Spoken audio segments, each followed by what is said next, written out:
Greetings, citizen. Welcome to the show, and thank you for listening. For more of the art of wargaming in your life, definitely check us out on Instagram and Facebook. If you'd like to support the show, we have a Patreon account where you can do just that for as little as $1 a month. What we can offer will expand as the show does. If you don't have extra funds but would still like to help us out, you can give us a like, share, or 5-star review wherever you listen to podcasts. Want to get in touch? Feel free to message us or hit up our email, artofwargamingpodcast@gmail.com. We look forward to continuing the conversation with you because we know the world is vast, with many different ideas on tactics and strategy that can be applied to the games we enjoy. You're listening to the Art of Wargaming on the Ear Firm Network. The world of Vegetius.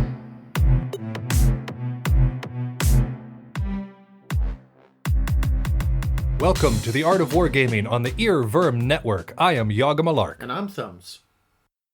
And we are coming here today to speak to you about the world of Vegetius. We are getting ready to start our new book, which is the Military Institutions of the Romans.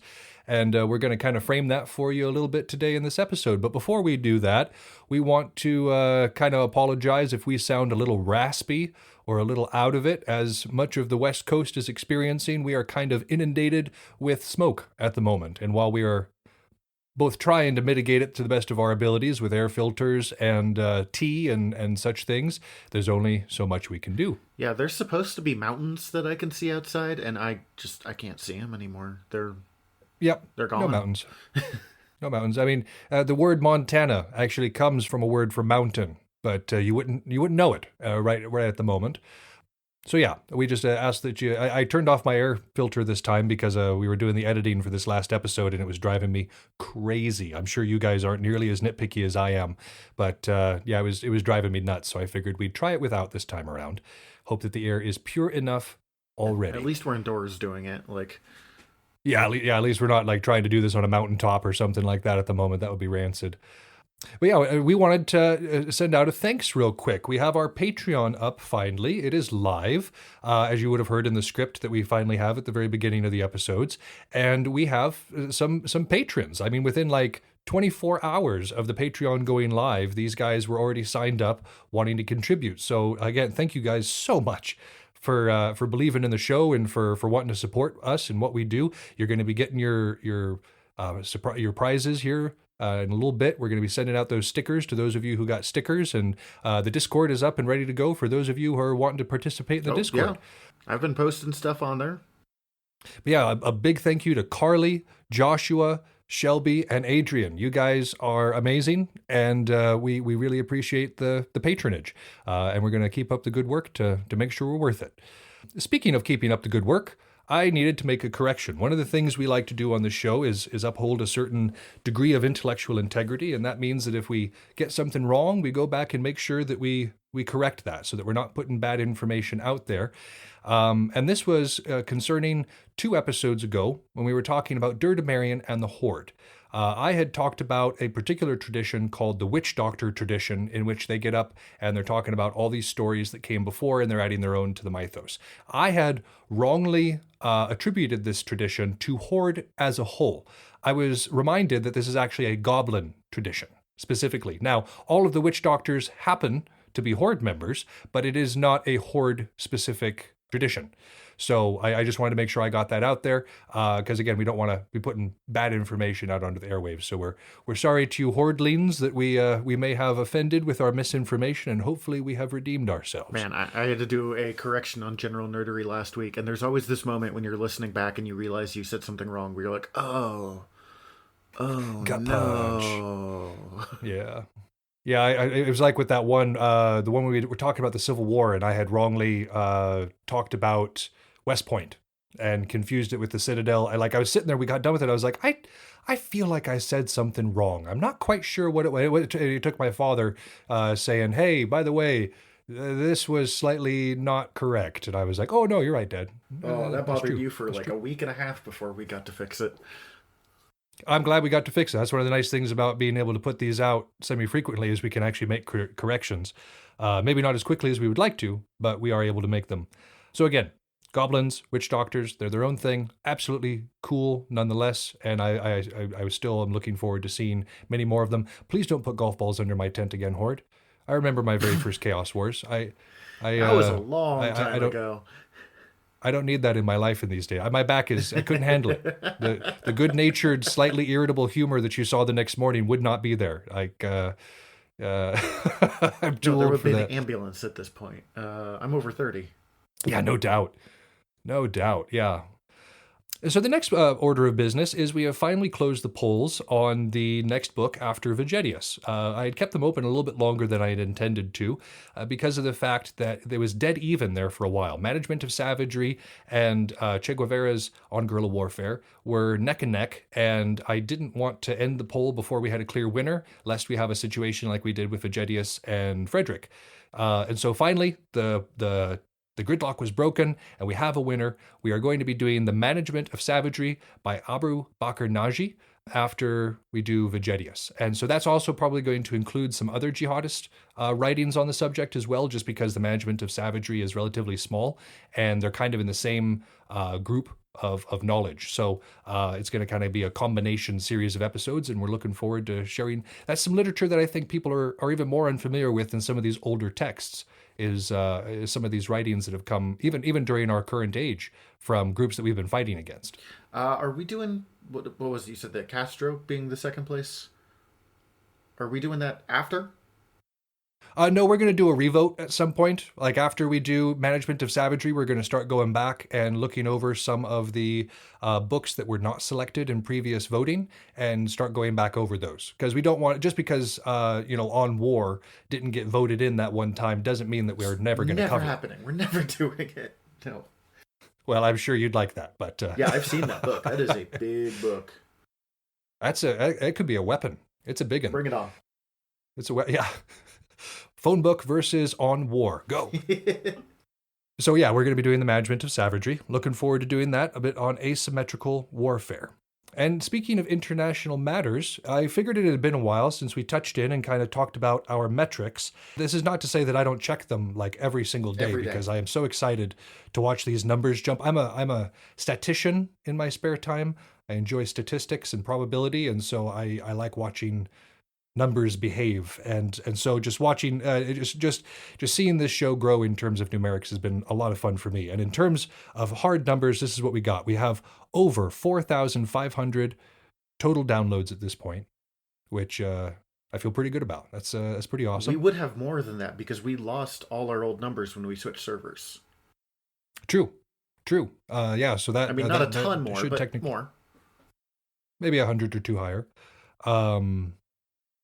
We've got around 90 weekly listeners. So to those of you goobers who are downloading this within the week that it comes out, thank you. That's so cool. That's oh my awesome. God, I love that so much.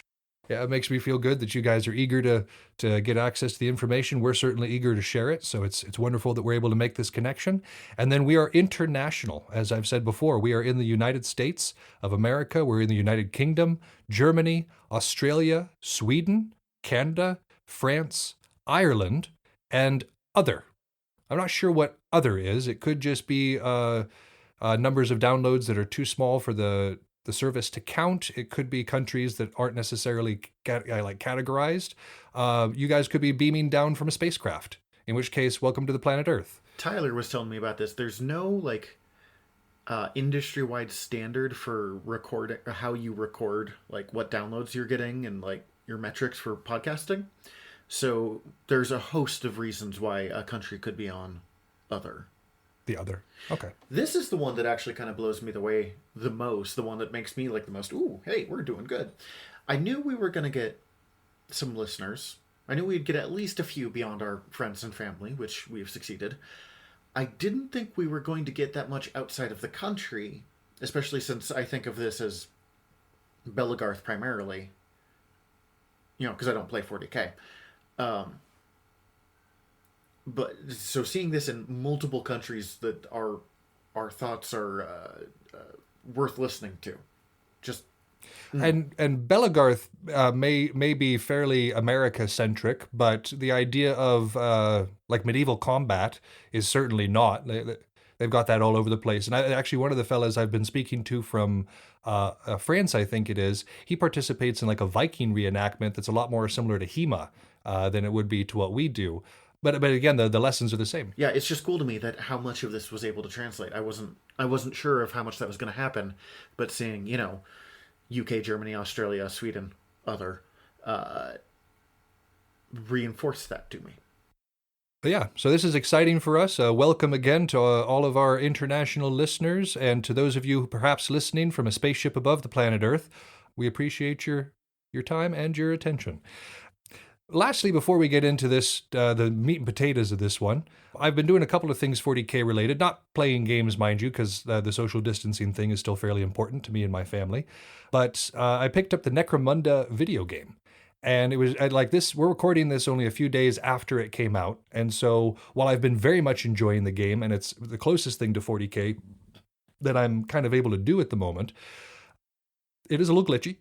There's a few bugs that need to be ironed out for sure. But the gameplay itself is really cool. What are you playing this game on? Xbox, but it's on PS4 and PC as well. So it's all over the place. But any new game is going to have its little bugs. Any new game is going to have its little glitches. And I'm sure within the first couple of patches, those are going to be ironed out, much like they were for Inquisitor. And I'm just looking forward to continue playing it. You get to make your own gang, customize the different people. Thumbs, you're next, by the way. I've been making members of my gang based on people. Very similar to like I did for Dynasty Warriors. I'm just missing people. So I'm creating familiar looking characters in my games to pretend I'm hanging out with people. But yeah, so you're next on my list to be in a gang warfare setting. So prepare for that. From a storyline aspect, this is one of the more interesting things in 40K for me, because when we see 40K, we see, the giant spaceships and the super soldiers and the super duper soldiers and,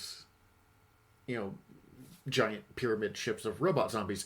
We don't usually see the average person, or like close to the average person, on their planet. Right. And that like it's kind of the same reason. And like when I first got into this particular setting, it was kind of a shoot off of when I was really into like gobbling up all of the Imperial Guard novels I could find. Because in that same vein, like I really enjoyed the Imperial Guard novels because yes, I mean I love the Horus Heresy books, I love the Space Marine books, I love things about the Adeptus Sororitas and the Adeptus Mechanicus. It all makes me very, very happy. But there's just something so human about the Imperial Guard stories, and they really do a good job in really kind of getting across the terror that a regular human would face in this galaxy. And in the same way, like the regular people who are just trying to scratch out a living in this underhive of Necromunda, it makes for some very interesting stories, some very human stories that are just good. It's one thing that Star Wars has kind of always had on 40K of having, not just the big space battles between the Empire and the Rebellion and the Star Destroyers, but also Jabba the Hutt, the Gang Lord, and Han Solo being, just low-level smuggler living his life. The more that you get the wider variety of the world, the better your storytelling is going to be, because the more options you have and the more complete your world feels. One of my favorite Star Wars movies is Solo. In fact, I would probably say at this point Solo is my favorite Star Wars movie, and there's no Jedi in it. I don't know if it's my favorite, but I will watch that movie any day of the week. Yeah, I love Solo. Oh my God. They did great with that one. And speaking of the Imperial Guard, there's that scene in it where you sit there and watch it, and like I know there's a meme about this. You guys who are on the 40K boards will know all about this, but there's a meme of a picture of Han Solo when he's on the battlefield with the Imperial forces, and he's got that like look of shock, and the meme is just "Welcome to the Imperial Guard." Yeah, and that I just loved sums it up well. But yeah, so Necromunda is fun. If you're missing some turn-based strategy and looking to build your own gang who can have gas masks, by the way, remember to stay safe. All my guys got their face masks on. But yeah, it's a lot of fun. And then the only other thing 40K related that I've done recently is I sold my demons. Because the issue there was, of course, like most of you, I'm sure, we're trying to be wise with our money right now, make sure that we're saving as much as we can and tucking it away, because who knows what the future holds at this point. But in the same, like all this new Primaris stuff has been coming out, and I'm like, yeah, God, I need some, I need some repulsors, I need some eliminators. I need to get some new Primaris things, and so I was looking at my armies, thinking which one could I sell. And my demons, while they are gorgeous, don't get me wrong, I love the Tzeentch demon models. They are positively gorgeous. Two things were kind of the reason I chose them. The first one was in terms of making a story about them, because I like to kind of have a backstory for my armies. It makes it more fun for me to play. The problem with making a story when it comes to demons is I have no idea what goes on inside a demon's head. Demons are not bound by the concept of mortality. Demons are stuff of imagination. They're stuff like a figment of energy that doesn't have to worry about life or death. It just fades back into the warp. And so without that motivation, I have no idea how to be inside that headspace, I guess. And then the other part of it is they're basically a one-trick pony for me. I'm sure there's other ways of playing Tzeentch demons, but the way I like to play them is I'd put a maximum size group of flamers in Deep Strike. I would put my warlord, who had there's a warlord ability that gives you a reroll ones to wound. Put him in, you drop him out, you hit him with a psychic ability that gives him a +1 to wound. So they're wounding on 2s or 3s, rerolling 1s on a flamer attack. It's pretty sweet. But with the new Deep Strike rules, that trick is not going to be nearly as useful. And so all these things considered, I sold my demons, long story short. And picked up some Primaris Space Marines, which I'm sure you on the internet are not pleased about because everybody's been gnashing their teeth about all this Primaris stuff, all this new Primaris stuff. I like it because part of the reason I got into 40K was because I thought Space Marines were cool. So that doesn't bother me at all. But I'm also looking forward to some other stuff. I play orcs too. Love to see some new orc models. I'm assuming these super duper soldiers are kind of overpowering the Space Marine armies again. Yeah, a little bit. Yeah, they're Space Marines 2.0, basically, and a lot of the way, the new rules coming out seem a little overpowering, but we haven't seen a lot of the new rules for any of the other codexes. So I'm going to wait and see. Obviously, they're going to be a little OP right now, but once we start to see, other non-Imperium codexes coming out, I'm certain we're going to see some more balance with it. That's the interesting thing I never really knew about 40K, of how they keep the ongoing story going to keep the interest, and you can see the armies get better and worse over time as a plot thing as well as just a whoops, we accidentally overpowered them. Yeah, it's pretty cool. And then, of course, there's the almighty dollar. Not everything Games Workshop does is because of altruistic artistry or anything like that. There's also the fact that, Space Marines are their best-selling product. And they're also the easiest to design in terms of vectoring and molds. Space Marines are just, they're easier to work with. If you think about Eldar models. Little bitty details. A lot of detail, a lot of works of art. I would not want to be on the vectoring team for that.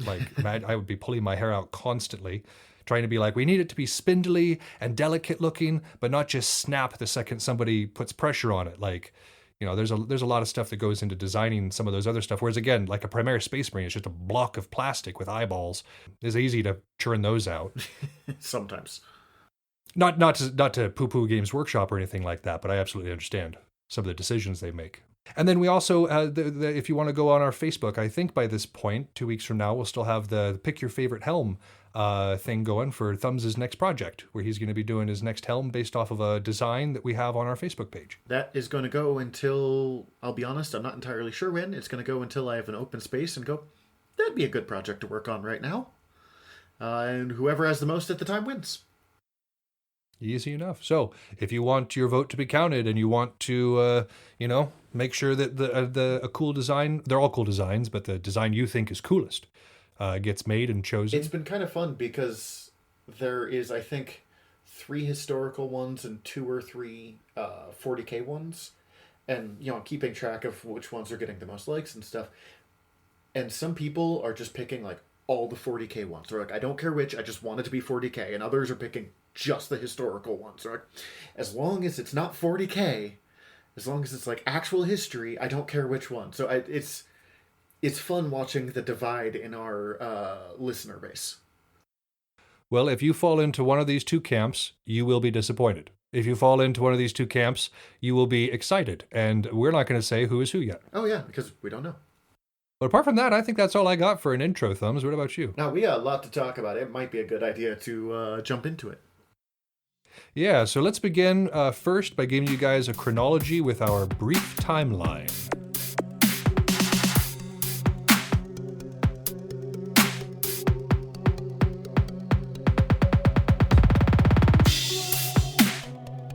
So, doing this entire timeline of the decline and fall of the Roman Empire, one of the most famous moments in history in a 20-minute to half-hour range might legitimately be criminal of us to attempt.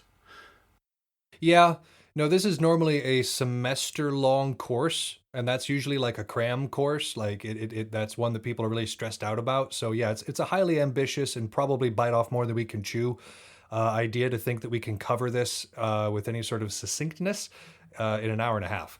To really drive home how much there is, again, obviously people have been studying this since it happened. I mean, even just the date of the fall of the Roman Empire is very argued about to this day. To really drive home how much information there is, I read about this for like 2 weeks, and when I messaged Malork here, I was like, hey, I'm a little uncertain of where to tackle this.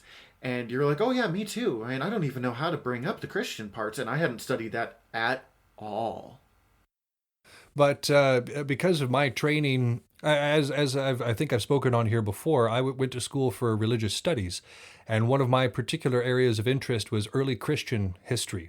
So around the time that we're studying right now, and previous to that, was a particular area of fascination for me. So for me, you cannot study the decline of the Roman Empire without studying the rise of Christianity.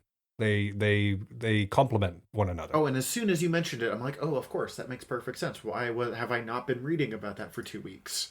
But there's just so much stuff. These guys did so much stuff. Yeah. And the timeline that we're about to present to you right here is a massively condensed one. We actually went a week over. We were supposed to record last week, and then we pushed it back. And this is, of course, irrelevant to you guys because the shows come out every 2 weeks, regardless of what we're doing with our schedule. It does make us panic a little bit. Yeah. But I spent these last 3 weeks just not so much trying to get more information for this episode, but trying to figure out what information to cut. And those of you who are historians who have read in this time period, I am sure that you guys are going to be listening over this and you're going to say, oh my gosh, he left out this, he left out this. And while I acknowledge that this is an incomplete record, this is, again, what we want this show to be, in particular to the scholarly respect, is a jumping off point. We don't want to be putting bad information out there, but if we're talking about something that you find fascinating, but that we don't go into as much detail as you would like, the internet is right there, folks. And you can go and learn about this for yourself for free, and it's pretty cool. This is one, to really drive home that point. I know most of the stuff we're talking about, but anytime we've covered an area, I'm like, oh man, I have to teach about something that's not my wheelhouse. Like every time, oh, we're doing Rome. I'm like, oh, finally my wheelhouse. We're doing the fall of Rome. Oh, man. Republic, sure, I'd be way more on top of you there, but because there is so much accessible information out there and it's so easy to get, even someone who is super not trained in any of this stuff is able to learn it well enough for all of this pretty easily. Yeah. To get a passable understanding of it. No doubt. And again, especially if you're doing this for fun, if you're not doing, please do not write any papers based on what we're saying. Again, we try to give you factual information, but I'm sure that your teachers are going to be looking for less Warhammer 40K references and more scholarly references. More sources, yeah. Yeah. Whereas we don't necessarily talk about our primary source on this show, but I don't go over all the dozens of books that I'm reading and the dozens of websites that I'm visiting in order to prep for the notes for that. I just couldn't. The whole show would just be me talking about my references, which is not a show anybody wants to listen to. Which is kind of my favorite part of history in some ways, because you'll start with, oh, we're going to read this book now, or oh, we're going to. I got really into the Akkadian Empire because I started listening to something about the Greco-Persian Wars. And it just, you're like, oh, this, and then I'll mention that, and you'll be like, oh, what is that? And you'll go off that, and then next thing you know, you've been reading random Wikipedia articles for the past 6 hours. And on a completely different subject. when I'm first starting to like try to get my ideas together, I definitely go on some rabbit holes, and I definitely did here too. Like I said, I had so many tabs open for this particular episode, and I had to trim so much out of these notes in order to make it even partially fitting. But yeah, so this is what we have, and this is a partial timeline of kind of the rise of Christianity and the decline and fall of Rome in the 4th and 5th centuries. But yeah, so let's get right into it. The first one we want to talk about is right at the beginning, 301 current era. Armenia is the first kingdom to adopt Christianity as their state religion. Now, this is a big deal because for the 300 years prior to this, Christians had been mostly just persecuted. It was not a very popular religion when it first cut out. The Romans and other groups were very, very much out for blood when it came to early Christians, and so they had a lot to deal with. And so what this represents in 301 is the first time that the religion actually gained any sort of like legitimacy in terms of a large state supporting it. Or this is like a large state, but like a state, period, supporting it and giving it kind of safe harbor. This is significant. And so that's one of the reasons we wanted to talk about it here is this is the first time that you see Christianity given any sort of legitimacy at all. So I want you to remember this date, 301. And then between 306 and 337, Constantine the Great ends the persecution of Christians across the empire. This is known as the Constantine Shift. And Constantinople is called the new capital at this time. So this shift that we're talking about isn't just an official policy shift, but it's also an acknowledgement that a growing number of people in the empire were Christian.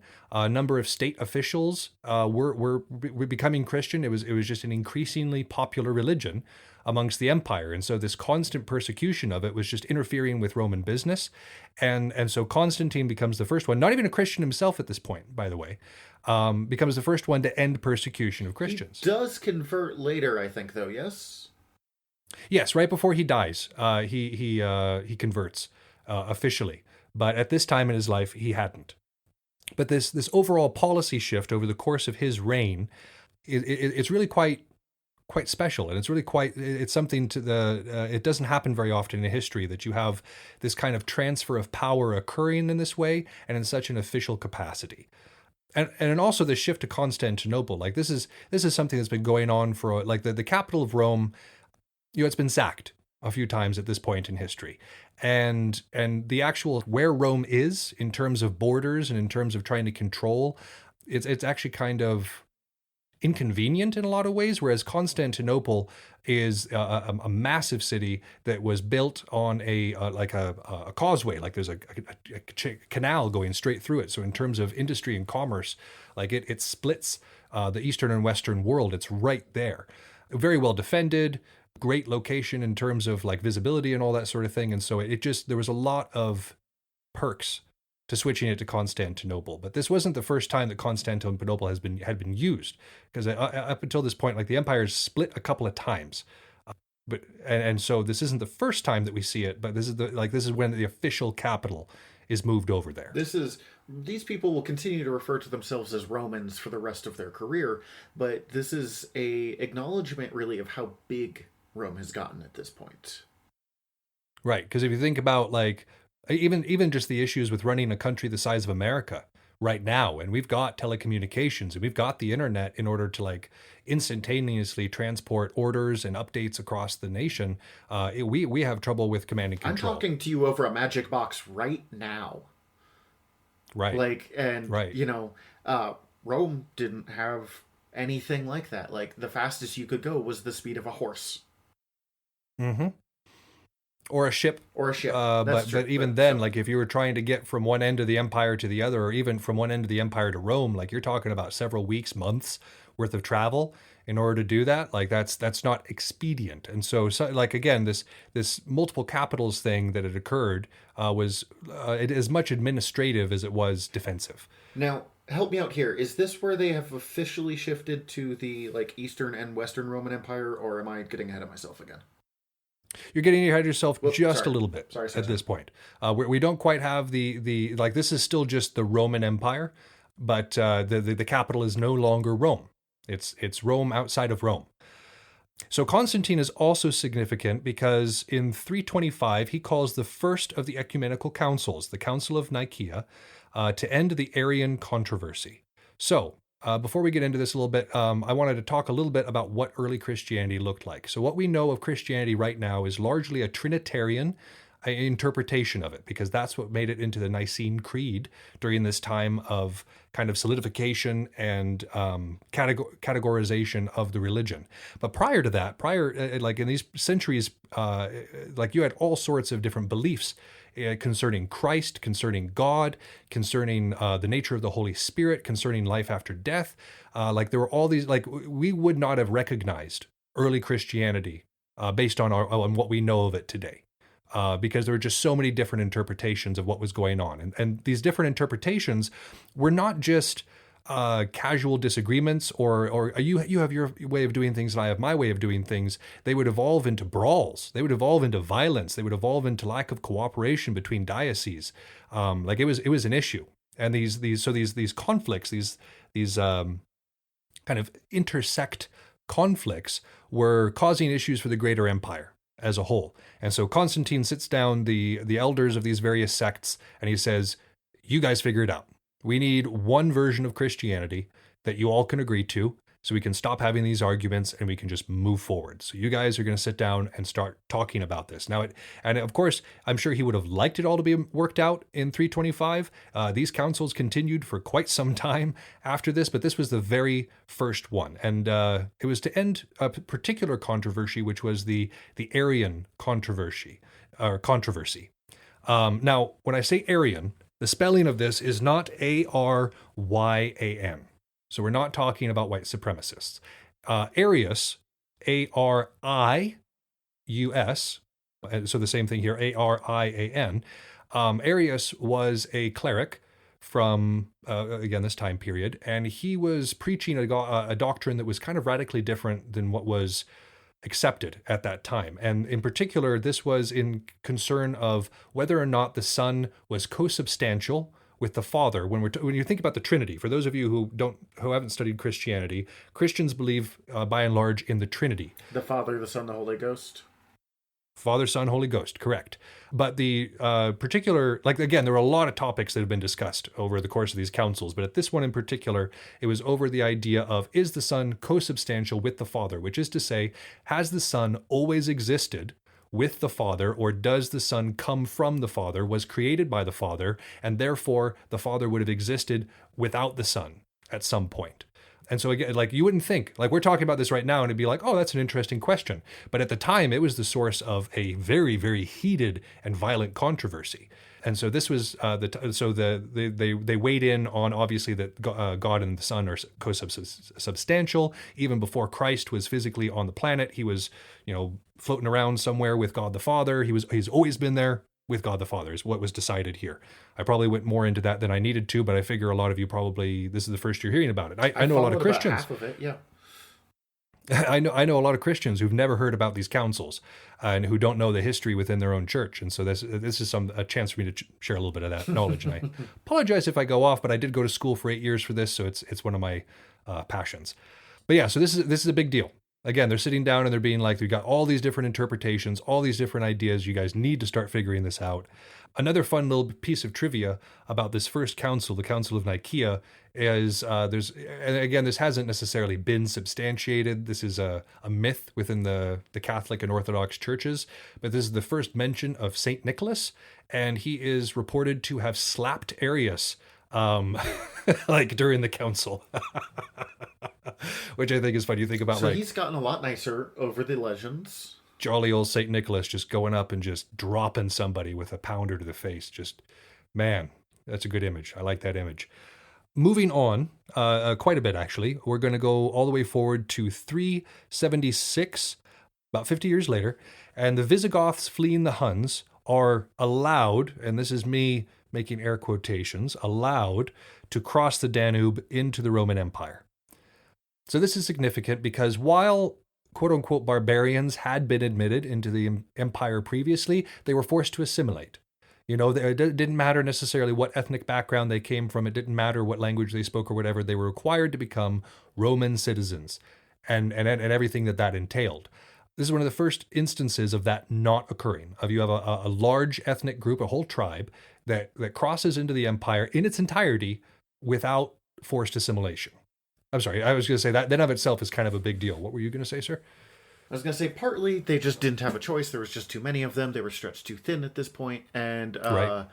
the Gallic regions, as it was called, were not a major interest point to the empire. It had been centuries since they had tried to conquer anything else other than what they already controlled, and it tended to be more trouble than it was worth. So when a bunch of these tribesmen showed up saying, "Hey, we're coming across and we're going to do it," it was kind of easier for Rome at this point, who's feeling its age a little bit, to be like, "Yeah, okay, whatever." And basically tried to bring them in and set them up as a client kingdom within Rome itself. Now, again, I would like Thumbs had alluded to, part of the reason that they did this was because the Roman army itself at this time just didn't have the numbers in that particular area in order to deal with it. If they had wanted a military response in this particular case, it wouldn't have been possible, just in terms of the sheer number of people who are attempting to cross into the empire, and also under a peaceful guise. You know, they're not coming under a invading banner. They're trying to escape the Huns. And so, you know, Rome made a decision here, a decision that it kind of had to make. But again, this is significant because in only 2 years later, in 378, at the Battle of Adrianople, which we will go over. There's actually a few battles that we're going to only talk about briefly during this timeline because we intend on going over them over the course of this next season. But Adrianople, you have the Romans defeated by those same Visigoths, and Emperor Valens dead. That's And this is very huge. significant. That's huge, huge, because emperors don't die on the battlefield. Like I'm struggling to think of another emperor who was killed in battle. Could you think of one? Emperors are not really. Emperors are dying left and right at this stage. Like, I mean, we mentioned Constantine. He lived for like 30 years, but he was remarkable. There were other times where you'd have 3 emperors in 10 years, but it was almost always political assassination. The idea of Rome going out and losing an emperor, that kind of stands alone in Roman history in a way that's not good. Right. And it shows the decline here. Again, in our next section, we're going to be talking about Rome at its height and Rome while it was declining. But what you're seeing here is one of the symptoms of that slow decline, which is not just that was the Roman army defeated, but it allowed itself to be so out of position that its emperor was killed in the process. So this is very significant. I am hard pressed to think of a bigger loss for Rome since probably the founding of the empire, arguably. Word. Yeah, this was because again, not just in terms of like a loss of a battle, but like morale. In terms like you had an emperor who was killed by barbarians, no less, on the field of battle. Like that's like the empire itself would have suffered a huge blow. And you have to remember, even during this time, even centuries after this time, being Roman was like, if you were Roman, you were proud of being Roman. We're Romans. No barbarian's gonna kill our emperor. Whoops. Now they are. Except he did. So yeah, big deal here. Again, kind of shows you the changing power structure within Rome itself. So immediately after Emperor Valens, you have Emperor Theodosius. And where Constantine the Great ended the persecution of Christians, Theodosius kind of turns that back around on pagans. And he makes Christianity the official state religion of the Roman Empire and bans paganism. He like starts persecuting pagans. And so this is another issue because and part of the reason this was done was purely political. Because if you think about these Visigoths who had just killed Emperor Valens, pagans. The Suebi, the Vandals, the Alan, the different Gauls, the Britons, these are all pagans. And so one of the ways that Rome is trying to distinguish itself from these people and kind of show its might even more is to have this religion of its own. But in doing so, this agitates the situation that's already occurring. As you can probably tell, the Visigoths defeated them in battle. That kind of shows you that there was a deteriorating state between the two diplomatic powers. This only makes it worse. Well, and even just beyond that, there is, Rome. Early Romans would argue that they could trace their lineage back to demigods, which meant that they could trace their lineage back to Jupiter in a lot of cases. Like, The Roman gods, I mean, we still talk about them today. They were just a part of everyday life, and Rome has changed so much in such a short amount of time. I mean, the Constantine is the persecution of the Christians in like 306. We're now up to what, 378? Between 378 and 395, yeah. So 80 years have passed, and the religion of Rome has completely shifted. Pulled a complete 180 in a lot of ways, yeah. And we will never see the Roman gods worshipped the same way again. Nope. Nope, that's true. Yeah, and there was a lot of art that was destroyed during this time as well, and so yeah, this was again a huge shift, and it shows the growing power of Christianity. Again, only 100 years previous, Christians were persecuted in the hundreds, in the thousands, whereas now you are expected to be a Christian if you are within the Roman Empire. So that's, I mean, I that's so fast in terms of history and in terms of trying to wrap our heads around that. In terms of nowadays, it's just really hard. It's just really hard. When you think of major cultural shifts like that, especially in the ancient world where things did not change as quickly a lot of the time, because again, it might take months to get from one side of the empire to the other by way of horse, I can think of maybe three or four other shifts that were as seismic as this. Right. Yeah, exactly. And so again, we just, I don't think we can possibly drive home unless how big of a deal this was. Hopefully you understand that. Yeah. And so during this time, you have your Second Ecumenical Council. In 381, there's a Second Ecumenical Council, the First Council of Constantinople. And this is where they reaffirm the Trinity. So again, Christians nowadays take this idea of the Trinity as being sacrosanct, as just being just like a part of Christianity. It's just assumed. Whether you come from Catholicism or Orthodoxy or most branches of Protestant, it's just assumed that you're going to be a Trinitarian. But, at this time, there were a lot of people who didn't believe in that, who didn't necessarily believe in the Holy Ghost, or believed that Christ was a prophet and not necessarily a part of God, or that, there wasn't three different aspects of God. There was only the one God, and it was heresy to believe otherwise. Like, there were all these different interpretations at the time. And so this is the next big question that they cleared up at this council, as they kind of reaffirmed this idea of the Trinity. And so again, that Trinity, Father, Son, Holy Ghost is something we take for granted these days, but that was something that had to be hammered out over like a century worth of arguing over it, as you can see. And it wasn't over. Again, this was something that continues to be a question in Christianity. It's just kind of one of those things that we assume is orthodoxy now, though. So this is where that empire splits. So now we get into 395. Emperor Theodosius dies, and the empire splits permanently into a West and an Eastern Roman Empire. Now, again, like Thumb said, they both still refer to themselves as Roman, but they just are under different leadership. What's interesting is I was reading about this. A lot of them considered themselves still one empire. Like, it wasn't like we're Roman and they're a different empire that we're unconnected to, but are also Roman. It's, no, we're the Roman Empire. They're just the Western half. We're the Eastern half. We have our own emperors. But yeah, we're still the same empire. It is a kind of duality of thought that kind of, in some ways, it's a little hard for me to wrap my head around.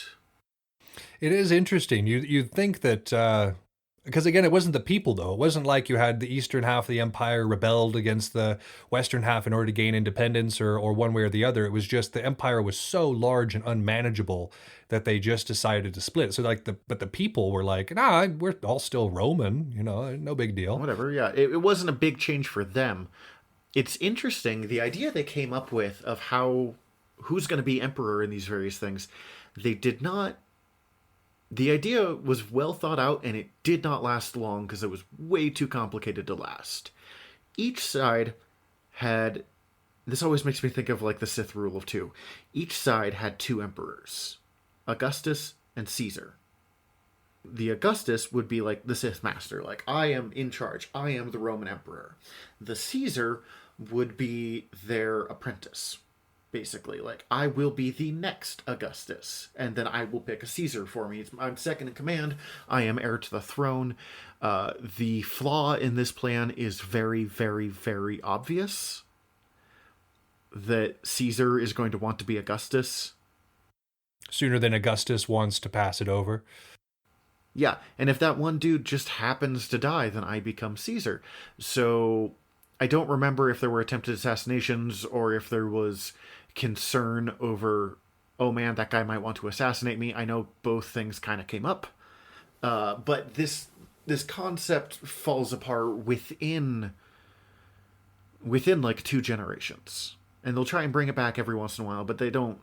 It really quickly becomes Western Emperor, Eastern Emperor. Yep. Yep. And but like we said, that's largely an administrative thing for the people on the ground. It wouldn't have been that much of a difference. You still have Latin as your lingua franca. You know, they're still trading in the same currencies and that sort of thing, at least for the time being. Yeah, yeah. It's but again, politically speaking, the empire is never whole again. It's been split a few times up till this point, but this is the very final split. It will never actually be whole again after this point. Much like Christianity becoming a major religion and giving in on that, this is another huge seismic shift of the empire, revealing some of how shaky it's becoming. And how much the decline is actually affecting it, no doubt. And so also part of this decline you have in 406, the eastern frontier of the Western Roman Empire collapses. And this is your Suebi, Alan, and Vandal tribes all coming in for similar reasons as to why the Visigoths did. They're all fleeing the Huns. You know, you have this steppe presence establishing an empire across Eastern and Central Europe at this time. And you have all these tribes trying to get the heck out of the way because they don't want to be under the Huns. And so they come streaming across the border. And again, Rome does not have the power to stop them, does not have the legions or the chutzpah with its neighbors in order to keep this from happening. And again, an empire that is unable to defend its own borders will not be an empire for very long. So we get another dude kind of trying to consolidate some of this. Constantine III in 407. So Constantine III was a Roman general who proclaimed himself emperor. The name implies that he was, related, but he probably just a dude who was like, nope, I'm emperor now. This is a pretty common thing to do, you see it with popes today. Oh, I'm Pope John Paul IV. That doesn't mean that John Paul III was my dad, but that I have, chosen this pope name, or in this case, I have chosen this emperor name. And so he led most of the legions out of Britain and into Gaul, effectively withdrawing from Britain. Britain had been part of the Roman Empire for, 300 or 200 years at this point? 200 or 300 years? Well, let's see. Caesar, render unto Caesar what is Caesar's, Caesar, founder of the Roman Empire, was, I believe, the first Roman to push into Britain in any real sort of form. So at the very least, Britain has been dealing with Rome, and I think some of the early conquers from it happened then for 400 years at this point, 450 years. Yeah, so this is a huge move for them. Again, they're admitting that they cannot occupy the amount of area that they have under their control, and they're kind of bringing in their borders in order to protect themselves from this barbarian onslaught that's occurring. And I use barbarian. I please don't take it to mean that I'm trying to dehumanize the non-Roman elements of this story. The word barbarian comes from the word barbarus in Latin, which just means foreigner. It just means the other. And so when they talked about barbarians, it wasn't with the connotation that we have nowadays of them necessarily being badly clothed and dressed, speaking different language, and just, we think of a barbarian. It literally just meant foreigner. No, a lot of that would have come from some of the romanticization of Rome. The more you romanticize them as civilized, the more their term for others is going to become less civilized and start to become kind of gross in its connotations. And also the transition between classical Latin and vulgar Latin that's spoken in the church. But, that's a topic for another time. We should mention here, before we, dive into the rest of this, of how big this is for Britain. I mean, we mentioned they've been around forever, but Britain goes from part of an empire that stretched across 3 continents. There would be people from Africa living in Britain 2,000 years ago because of the Roman Empire. That collapses. Britain basically loses contact with the rest of the world for a little while. Becomes an extremely insular, its own kind of thing. And honestly, if it wasn't for the church, it probably would have collapsed entirely. Yeah. Yeah, that's a good observation.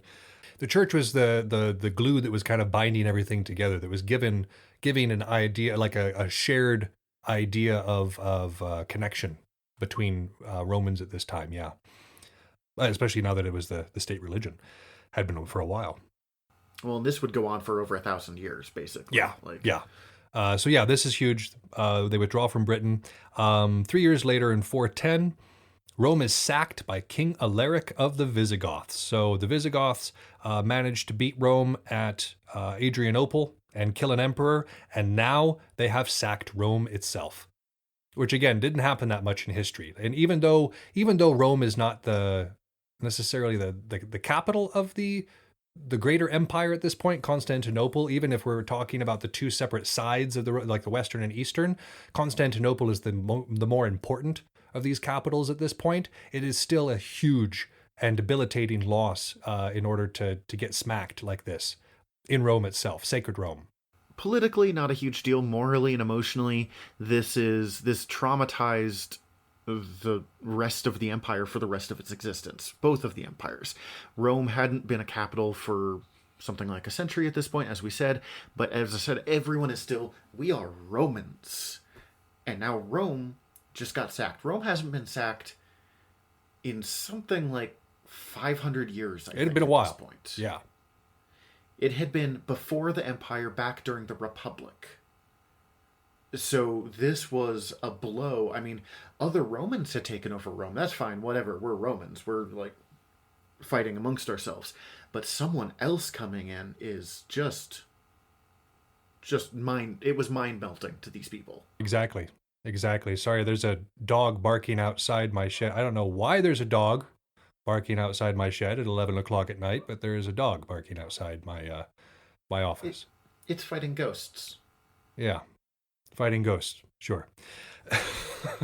That's my theory when animals act crazy. That's all. I think it's disturbing the sleep of my housemates is more what it's doing, but I digress. But yeah, so this is huge. Rome gets sacked. This is not something, again, we were talking about the slow decay of the military. You've got their borders become porous and then basically don't exist whatsoever. And then here you have Rome itself becoming endangered and sacked as well. So like you just have this slow erosion of military power in the area, to which point that it just wasn't really worth much at all. This is the first time that a thing happens that Rome couldn't just kind of pretend it was its own decision. Like, oh, we let the Visigoths in. Here's these reasons why we let them do it. We're just being nice to them, like letting them, or like, oh, we're splitting the empire. Yep, it'll make things easier. Like, it's still, then like, oh, whoop, they just beat us up and, sacked our city. Like, that was not our call. Right. So yeah, this is it's a big deal.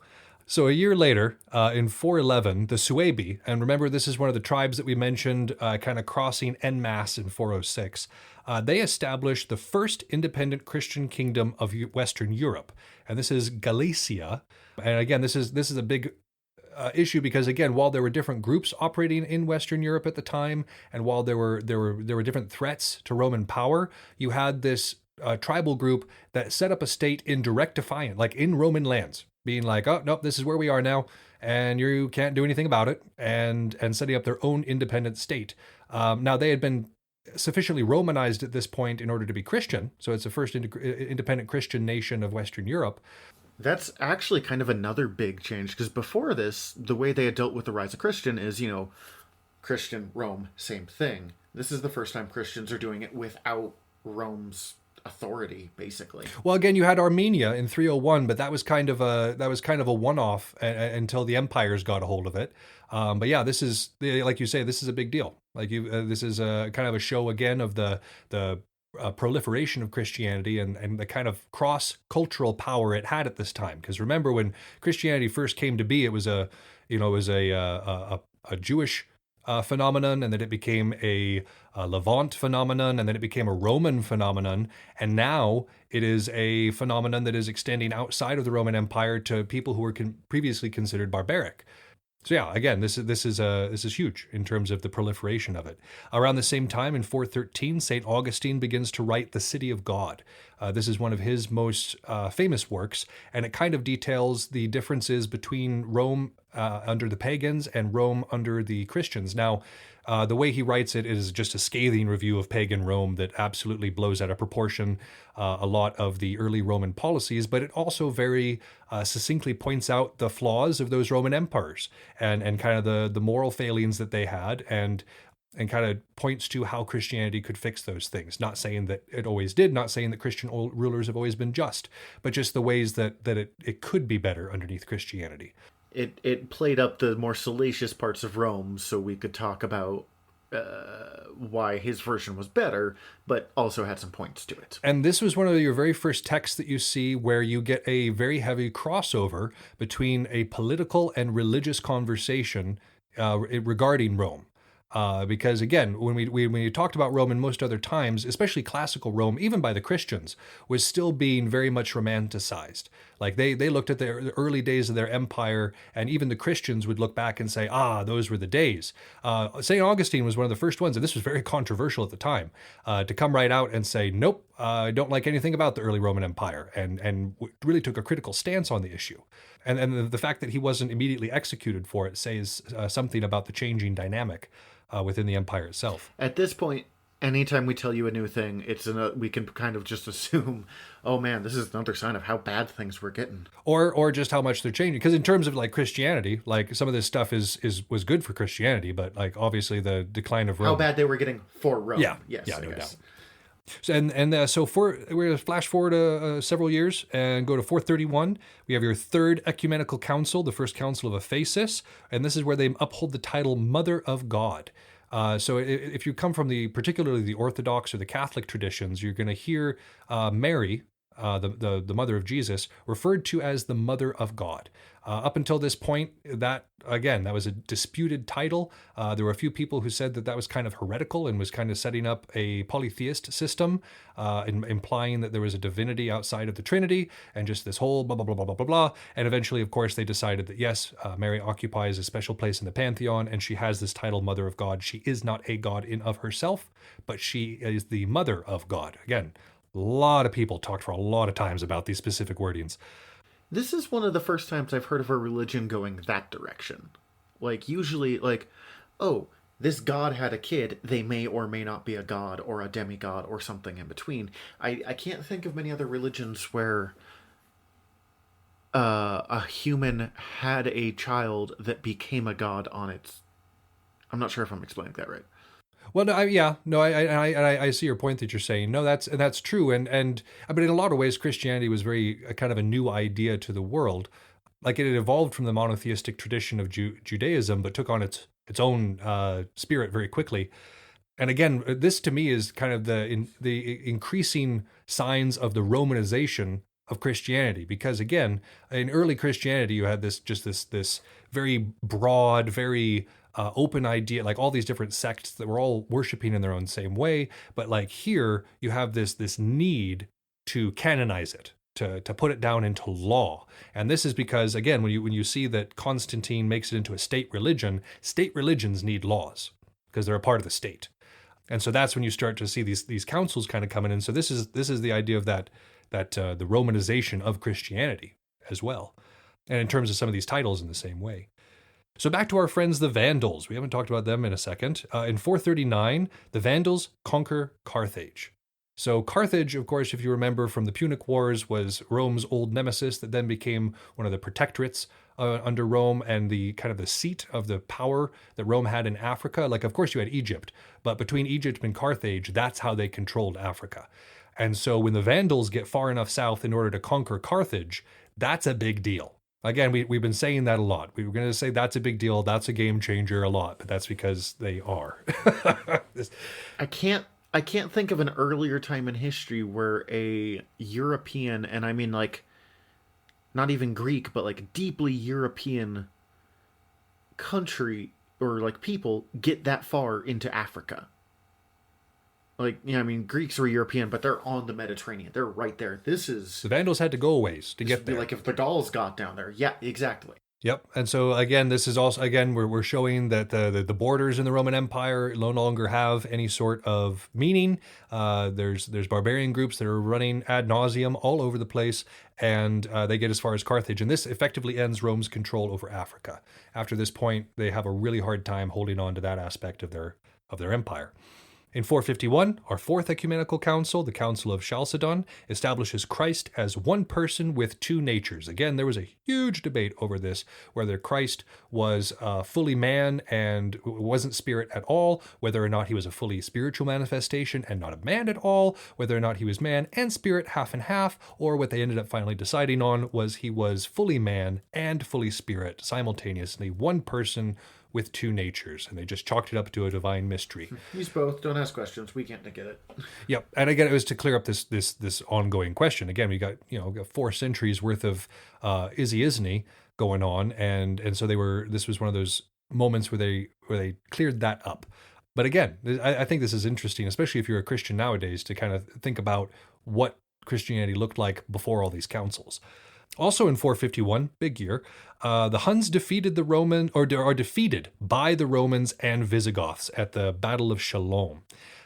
So this was under Flavius Aetius, and he was a guy who was trying to revive the military spirit of Rome. He was trying to institute a series. He wasn't the emperor at the time, but he was a commander who was attempting to institute a series of revivals and reforms to kind of get the army and get the state back to where it was in the early imperial period.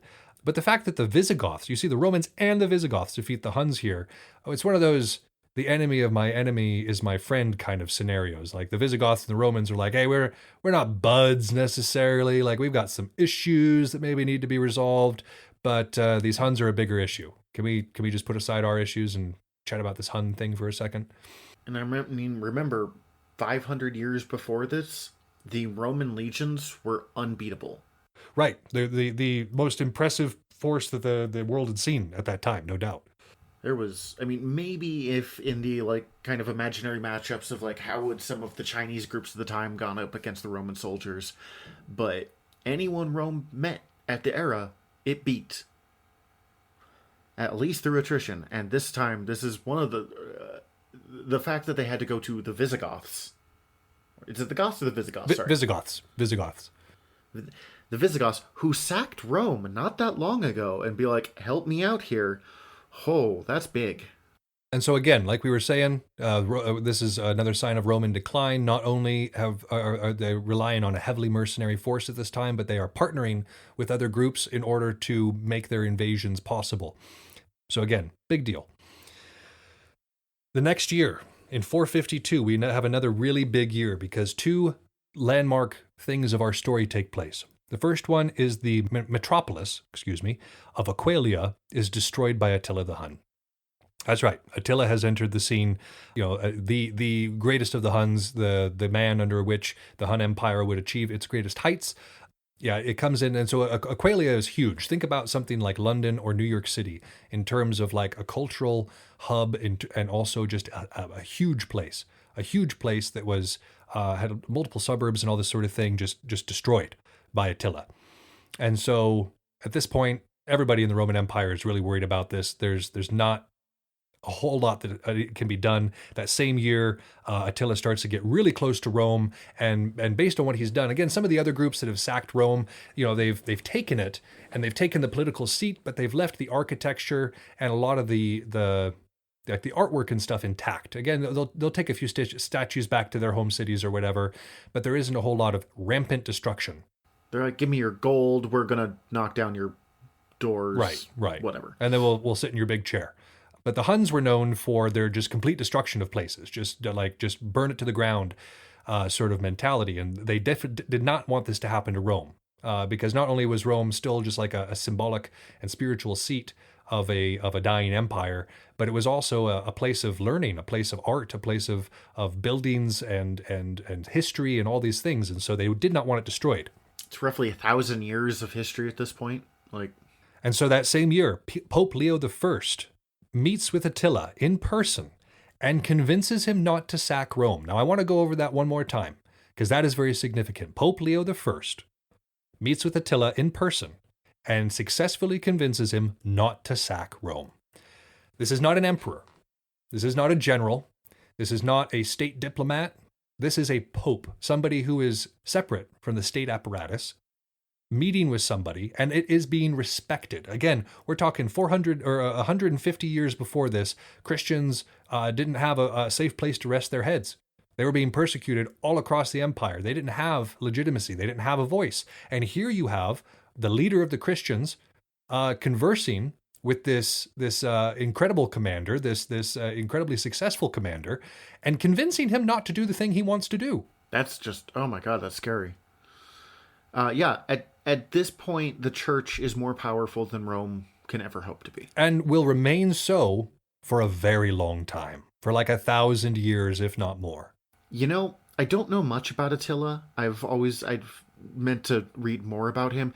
He is just deserves a little special shout out here. He is the most amazing military commander to come out of the Asiatic steppes until Genghis Khan.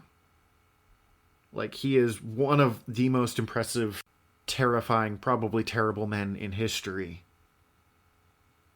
But is incredible and deserves so much praise at the same time. When I say terrible, I mean a lot of people died because of him.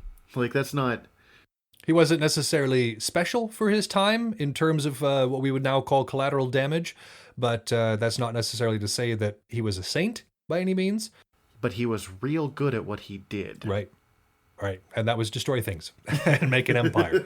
But unfortunately, as with a lot of these empires, when death finally finds Attila the next year in 453, the Hunnic Empire divides, and it will not be the same ever again. It will never rise to those same heights. It's divided amongst his sons and some of his other, not suitor isn't the word I'm looking for. What am I looking for? Successors. His successors and his sons, but they kind of squabble amongst one another, and they're never able to unite in the same way. This is pretty common of empires. Yeah. This is very common of empires. You have like a central power that is able to let that empire rise, but there isn't the infrastructure to support it or the support of the people to support it. And so it falls. Again, these long-lasting empires that we talk about, like Rome or China, they're not very common in the scope of history. Like if you think about Alexander, an amazing commander, made this vast empire in a very short period of time, falls apart after he dies. Didn't last 10 years. Yeah. The Mongols splits within a couple of generations. I think they last like 2 or 3 great khans, but still, I mean, it's not many. It especially happens with these empires when they grow that big that fast. Right. And like Rome grew at lightning speed, but it already had the setup. When you're just like, well, I'm conquering a thing now. The person who comes next often doesn't have that same drive. Yeah, the same drive, the same charisma, the same. It's this like perfect cocktail for the scary conquerors. Right. And so again, while this is a good thing for the Western world, I'm sure by their estimation, this is the end of this first of these steppe empires that we're going to see. And then in 454, fairly quickly afterwards, at the Battle of Nadao, which is another battle we hope to cover, the Germanic tribes break the yoke of the Hunnic Empire and kind of get their freedom again. And the Huns no longer rule over the Germanic tribes. And what do the Germanic tribes do with that freedom? Well, our friend the Vandals, you remember the Vandals, they sack Rome. Again. No, they haven't done it yet. The Visigoths did it last time. Oh, no, they sacked Carthage. Yep. I'm sorry. The Vandals went all the way down to Carthage, and then they came back to Rome. When we were saying earlier, a lot of stuff happens. We get it all confused. We were not kidding you guys. A lot of V names. And these aren't even all of them either. So in 470, 15 years later, Riothamus, the king of the Britons, helps the Romans in Brittany against the Visigoths. So this is very strange to think about. If you think about America in the wake of the Revolutionary War, deciding to help Britain in one of its wars, that would be about what we're going with here. That would not have happened. Up until well after 1812, that Battle of 1812, Britain and America were eyeing one another suspiciously. In some ways, it's even bigger than that because, America fought off the British. The Britons didn't fight out the Romans. They tried for a long time. For not lack of trying, yeah. Yeah.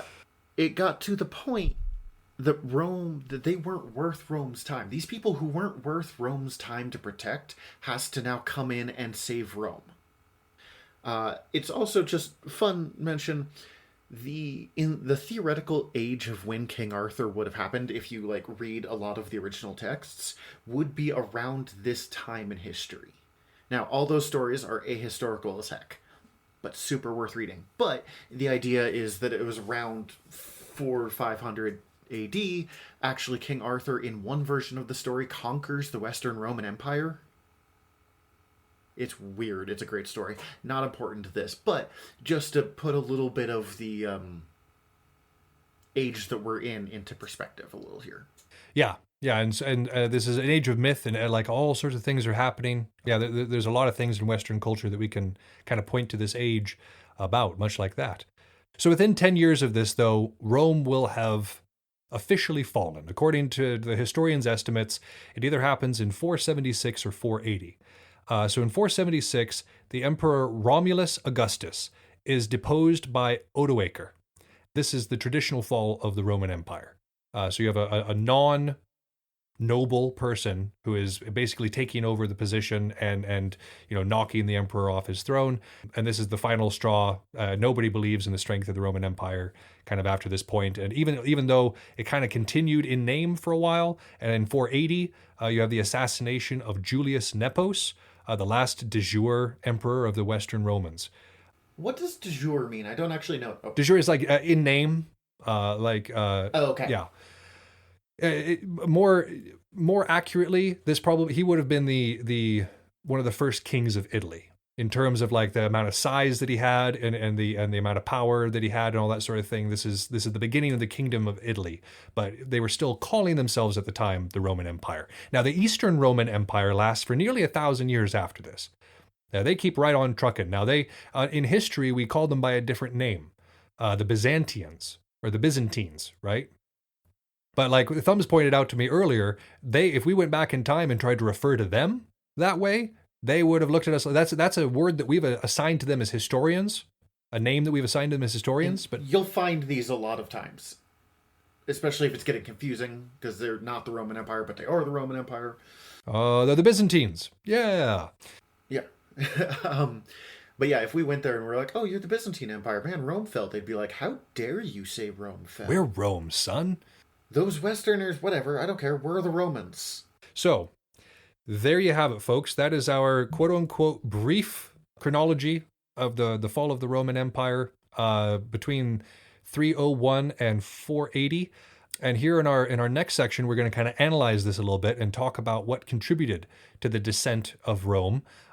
Before we finish up this section, though, Thumbs, is there any other thoughts you had? Not really. This is one of those areas in history where it's really hard to read about. So if you didn't know much about it, don't feel bad. But please do examine it more because it's so interesting, and so much of what we think of the world today is affected by this specific period in time. There are a few great fundamental shifts to the point that we call them like different ages in history. This is the end of the classical era. This is the end of antiquity. So Greece, Rome, whatever. This is just about to be the beginning of the medieval era, which is so big a term that like, I say medieval, you automatically, you know what I'm thinking about. You think of like knights and castles and stuff. And while those might not have developed immediately, this is a new world after this. Rome had reigned for... That's why we're spending so much time 1,000 years in Italy. Exactly. But without further ado, I think it's about time that we analyze some of the factors that contributed to the descent of Rome.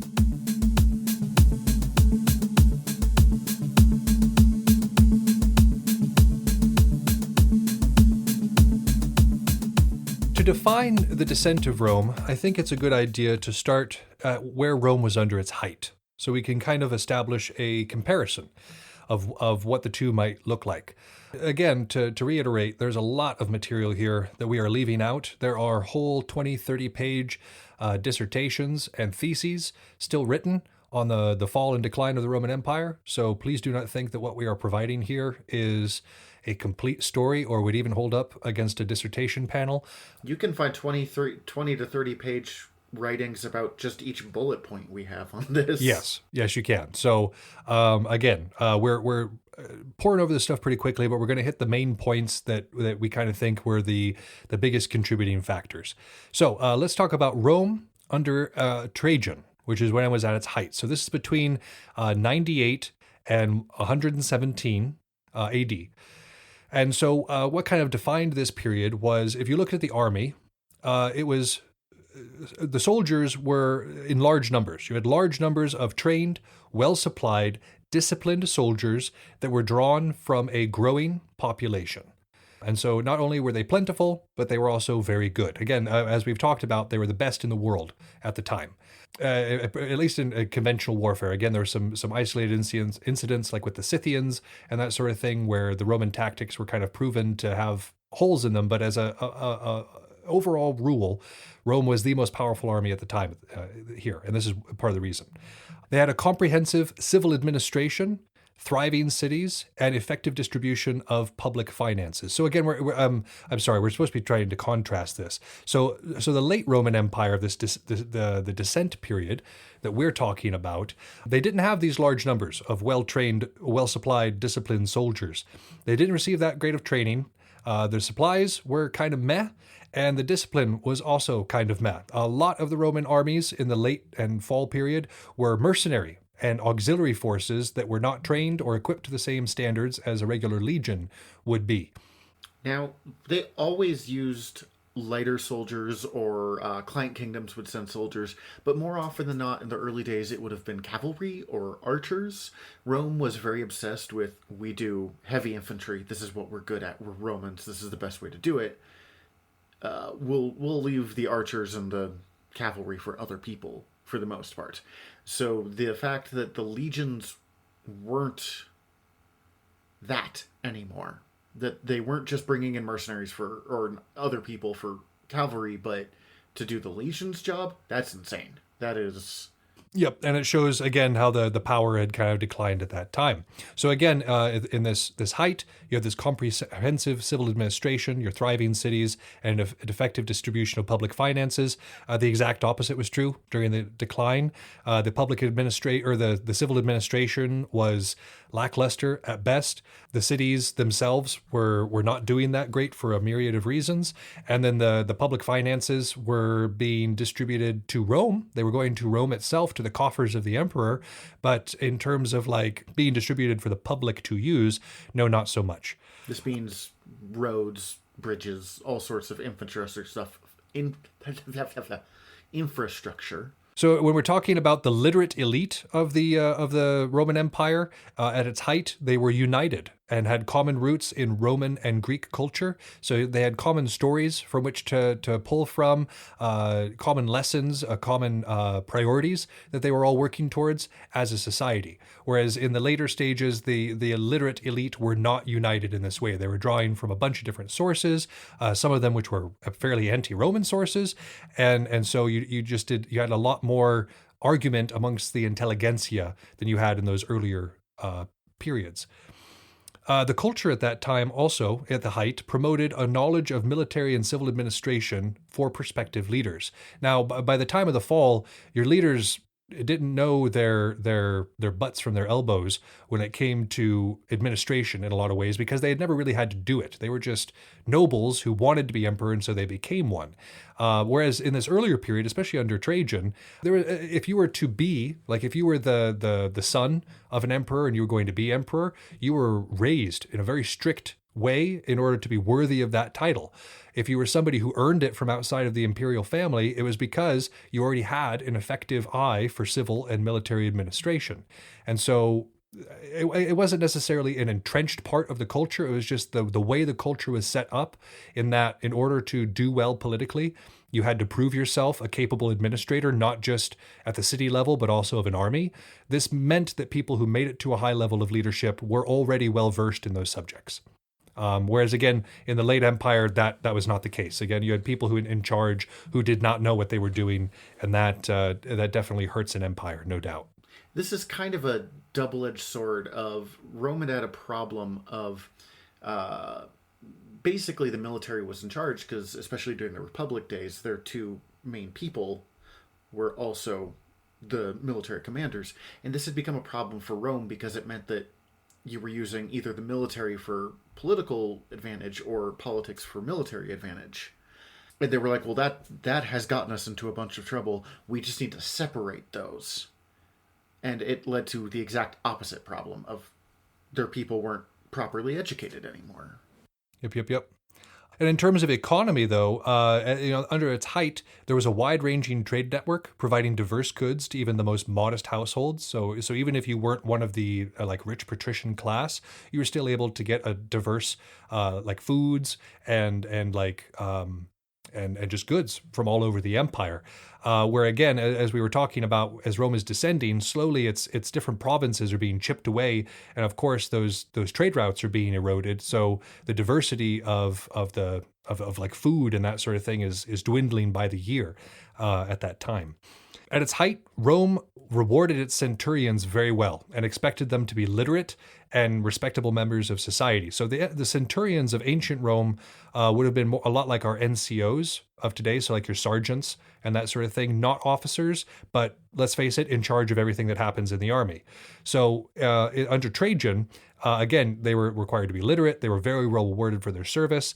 It was considered a position of honor, and so you had these centurions who are not just middle management, but they're also the ones who reinforce loyalty in the legions. They're the ones who whip discipline into the other soldiers. If your centurions are not up to snuff, your other soldiers are not going to be up to snuff. And so later on, in late Rome, when the position of centurion is being given to people who may not be literate, so if you think about passing orders from person to person, how are you supposed to do that if you don't know what they say?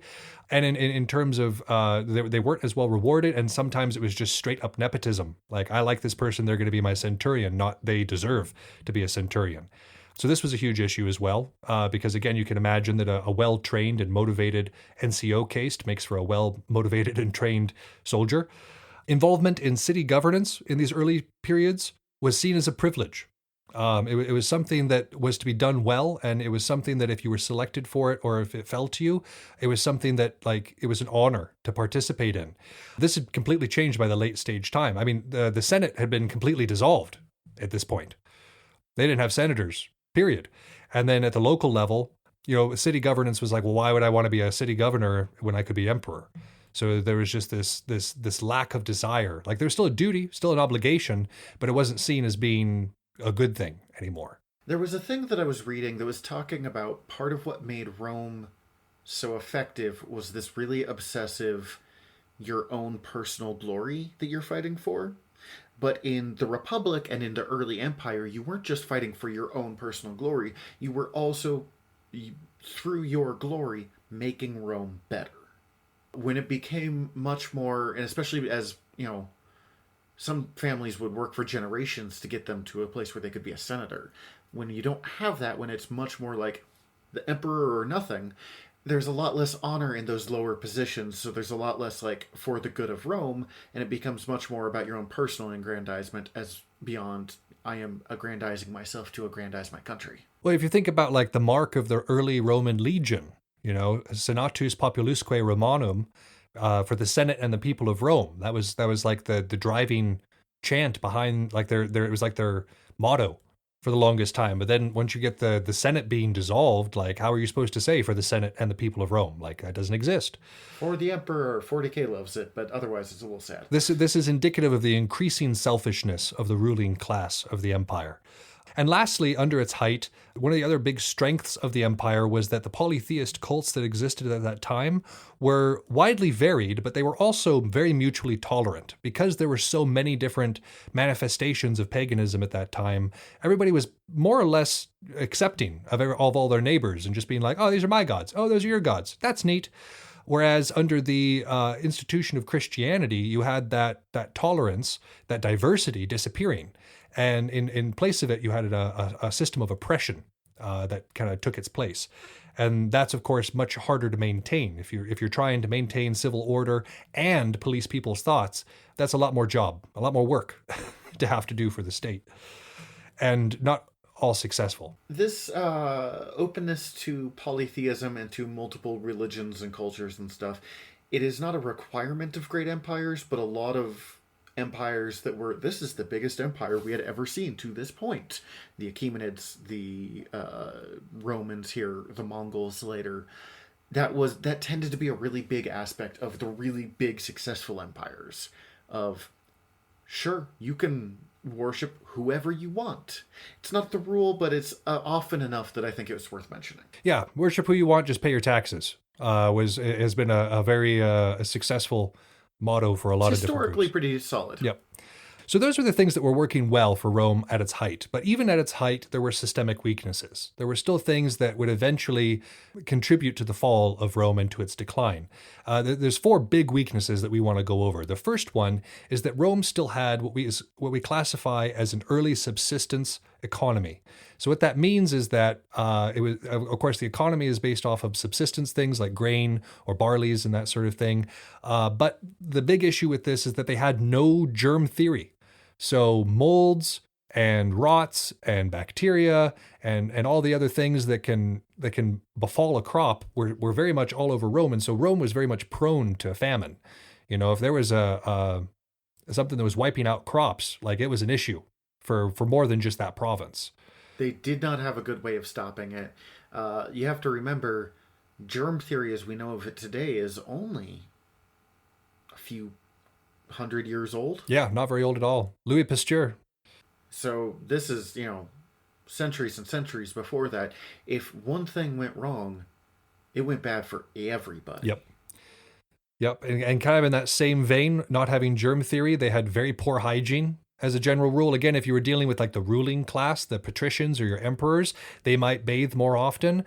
But when you're talking about your peons, your plebes, as it were, they did not bathe that often. And they were often confined to doing so in public bathhouses. Nasty. God, better than not bathing. I was going to say, bathing in a public bathhouse is pretty good if that's the option that you have. But, God, I love my private showers. That's... Yeah, I like my alone showers as well. And then sewage is also commonly disposed of in the streets. So you have a combination of poor hygiene and no sewage disposal to speak of, apart from just like, oh, I'm just going to slop it in the street. That's cool. Interesting thing I actually but had learned recently.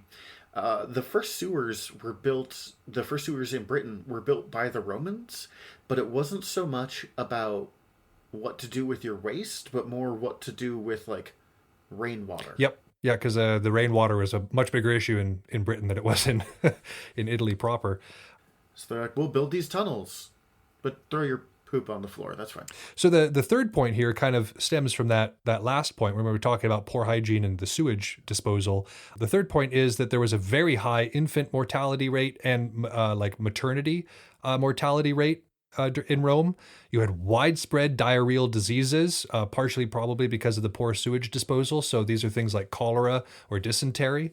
And then malaria was also a huge problem in the Roman Empire, in Rome itself as well. And from the best we can tell, that's because a lot of the Roman ruling class enjoyed their water features. And these water features were huge breeding grounds for mosquitoes, which would then go out and infect the city with malaria. So, woo! That worked out well. And then think about it. You have people from all across the world coming and going from this place at all times. So you're getting diseases from 3 different continents all coming into this small area and then breeding and then going elsewhere. And then Rome is in a pretty nice environment. It's warm. It's not like Britain wet, but it's not, it's a humid. desert by any stretch it's of the humid. imagination. Yeah, it's humid. That is just a beautiful breeding ground if you're bacteria. That is ideal situations. And again, all these issues contribute to this fourth and probably most taxing issue for at least half of our species, which is that women at this time, during the whole of the empire, needed to have 6 children apiece in order to maintain the population. 6 children. That's so many kids. Apiece. Now, again, we're not talking about households. with 6 children in them, because we were talking about high infant mortality rates, all the diseases that were going around, and then of course there's just the attrition of the constant warfare.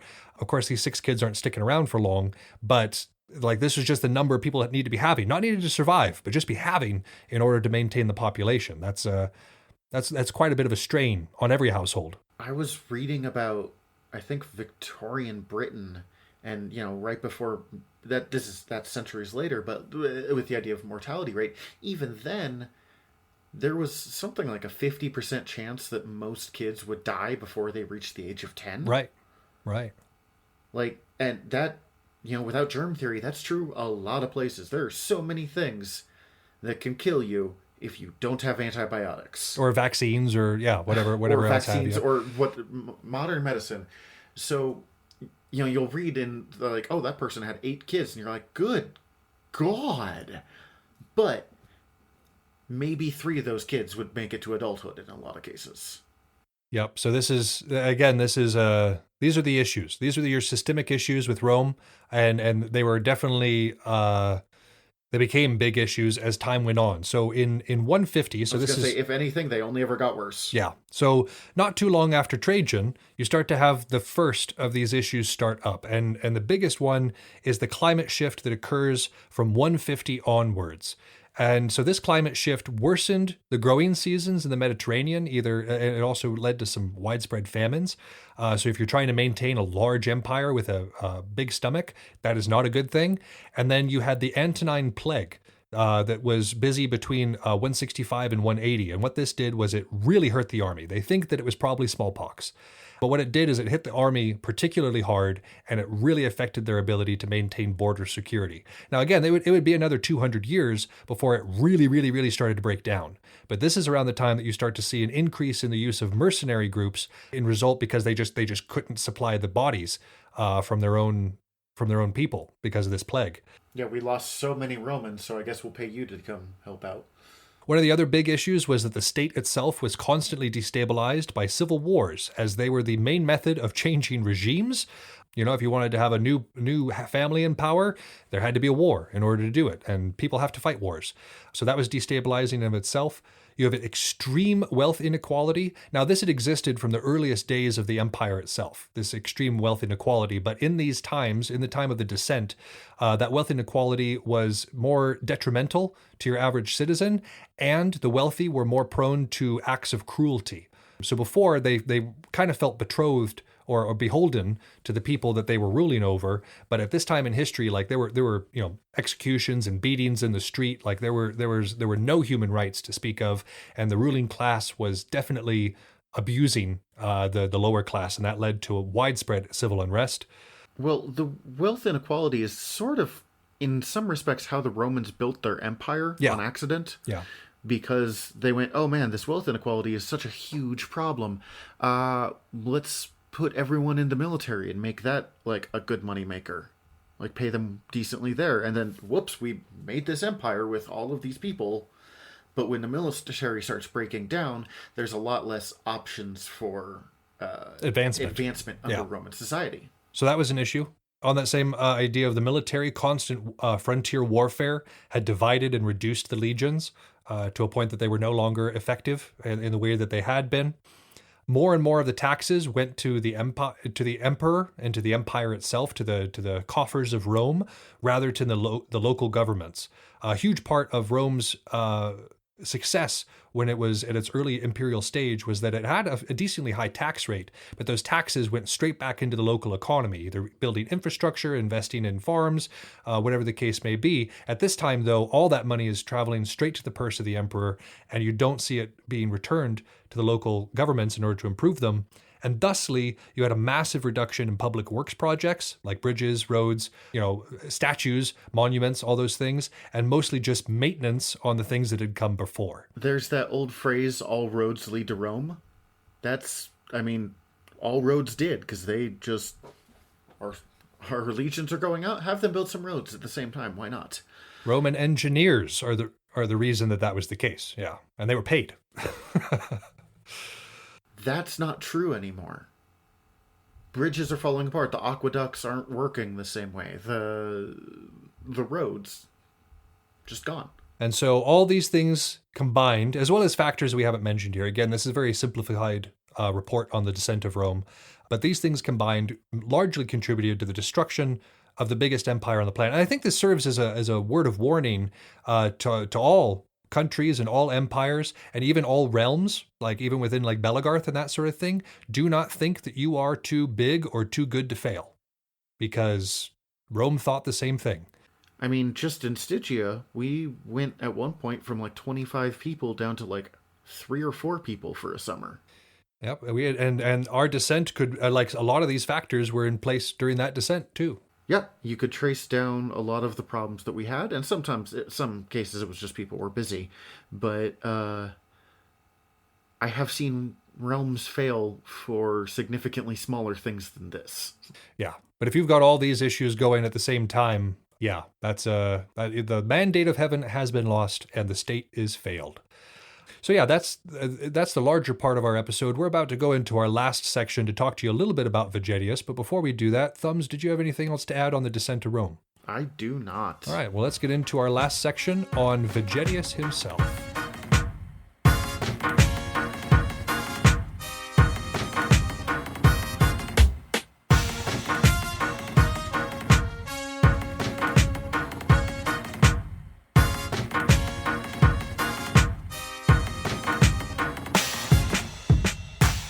So from an editing point of view, it was perfectly timed, but we've had some technical difficulties between the pause of that part of the episode and the intro of this part of the episode, and I'm going to cover this one for you. If it's a little scattered, forgive me. I'm used to Malark being the main talky talk guy here, but we'll get through this together. So we're going to talk a bit about who Publius Flavius Vegetius Renatus was, or just Vegetius as we're going to refer to him from here on out. Real quick, I do not speak Latin, so if my pronunciations are off, it will just be like every other time I've tried to pronounce somebody's name over the course of this podcast. Vegetius, our writer, was a citizen of the late Roman Empire around 430 to 435, they think. AD, or CE, I guess, Common Era. This would put it after the sacking of Rome, and he is commenting extremely heavily on, oh my god, Rome is falling apart around us, and I would like that to not happen. A important thing to consider during this is that he was a self-identified Christian, refers to himself as this. Again, it's a sign of how big Rome has changed from the era he's talking about, where that would not have been a thing at all. It's worth noting that we don't have a whole lot of proof that Vegetius exists. Like, obviously someone wrote these stories, or this book, this treatise, but who that is, we have no other sources on Vegetius. A few others talking about his writing, but nothing on Vegetius. So he might have been a fiction. The book is dedicated to Theodosius, though it may have been written later to support a military revival under Attius, and then they just said, oh, this is for... We found this old writing, this old Vegetius writing, from the guy who would have backed Theodosius. Like, it wasn't uncommon to pretend to make fake versions of writings to prove that your thing that you wanted to do was actually... there's precedent for it. There's a good chance because of this, and just what little sources he would have had access to, that he was probably a senior court official of some kind. But even in a broken Rome, that could mean so many possible things. It's interesting, we have only one other book from Vegetius, as I said, and it is not about war. It is animal veterinary stuff, which, combined with some of the stuff that we're about to talk about here, it's thought that this guy probably had little to no military experience, and he probably wasn't a historian. Most of his work is a hodgepodge of previous sources. He lists several of them, including Cato the Elder, Cornelius Celsus, Frontinus, Paternus, and the imperial constitutions of Augustus, Trajan, and Hadrian. This is a pretty common thing that happened a lot in the late Roman Empire. I mean, it happens throughout history. I mean, even what I'm doing, sort of to an extent, is the same thing. Of I'm looking at things that older people have said and been like, here's what I think about it. The difference is a lot of people don't really think Vegetius knew what he was talking about, that he was just kind of aping them. He seems to have really fallen for the romantic idea of what Rome used to be versus the worst possible look of what Rome could be. He'll mention in one point that no one's wearing a cuirass anymore, no one's wearing a breastplate, they're all just wearing chainmail. And there is no way that was true. Chainmail is great for a lot of things, but it doesn't do much against projectiles, doesn't do much against archery, so there's a good chance that there was still breastplates worn, or a cuirass worn. It might not have been as common as it was before, they might not have been as matching as much as they were before, but it is unlikely that just no one bothered to wear a cuirass anymore. I do know one thing that come up is they didn't have to wear them always. Like if they were walking, they didn't necessarily have to have the cuirass on, because they're really heavy and they're really uncomfortable. Also, chainmail had been a thing always in Rome. I mean, it's impossible to make before mass production like we have now 100,000 matching cuirasses, so chainmail would go underneath. It's good movement. It was just a useful thing to have. Also, it's really difficult to make, so it's still really impressive that they're using chainmail. So, if we know that he probably wasn't a historian, and he probably wasn't a military guy, why are we talking about this guy now? Why has he been so famous throughout all of history? And the answer is sort of that he's all we got. When it comes to military tactics on this level, Vegetius is about all we have when it comes to existent Roman literature. We have found a few things more within the more recent timeline than would have been available for years, but even that isn't really on this scale. I mean, we have his entire book about everything that he thinks is good and bad about the Roman military. That is an amazing source. We don't have that for like the ancient Greeks. We just have Herodotus telling us about it. But his is about the only book to survive. We had just talked about how the illiteracy has gotten so bad. Very few people were reading, very few books were being protected, especially as the later church had much less to do with a much darker opinion of early Rome. Most of these stories were just gone. But that meant that we stuck really hard onto Vegetius. William the Silent to Frederick the Great. I'm just stealing those names from Wikipedia, but I know a bunch of others bring it up. Even much more recent people are talking about Vegetius still. But Frederick, we just read his book. Machiavelli definitely mentions him. So this book influenced the last two books that we have covered. It is, even if it's got some questionable sources, it is an extremely important book historically and a book for us. It kind of served as the basis of what Siege should be from the late Antiquity era to the early Medieval era. So it is an invaluable resource. It was largely written as an appeal for military reform because, as we said, by this point the empire is falling apart. And they're going, if we just went with the older days, then, where all the soldiers were 2 inches taller than everyone, not true, but he likes thoughts like that, then obviously we can save ourselves. It's another reason why it's thought that it may have been written by a court official. And honestly, that's about all we have. As we said, we do not have much. The farther back that you go, the harder it is to get sources. The fact that we have this many sources is incredible. But I can tell you weird things that, Machiavelli wrote about him doing. We don't have any of that for Vegetius. But with this, you have a better understanding of Vegetius, and you have a better understanding of the world that he theoretically lived in. So, thank you for listening to our show today. I'm sure Malark is appreciative as well, but again, you'll hear him next time. He's all around. In the meantime, we would love it if you would like and subscribe to our podcast so you can catch us every 2 weeks. We're always here. We're always talking. The internet is run on algorithms, and the more that we are in the algorithms, the more we will pop up, the more people will hear about us. That means liking, that means subscribing, that means giving us reviews. We'd love good reviews, but we'd love honest reviews more than anything else. You can check us out at our website, taowargaming.com, or you can find us really anywhere where podcasts are. And of course, on our social media, we have our Instagram and Facebook, The Art of Wargaming. And of course, as we've mentioned before, we have our Patreon. You can also check out our sister shows over at earworm.com.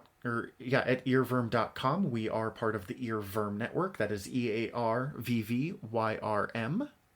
You can listen to me talk about nerd stuff over in General Nerdery, or you can listen to our buddy Tyler talk about, and Danny, sorry, Tyler and Danny, that's rude, over at Fried Squirms. In the meantime, I'm sure there's parts of this I'm missing. Love you. We'll make it up to you next time. I'm Thumbs. That's Malark. Signing off.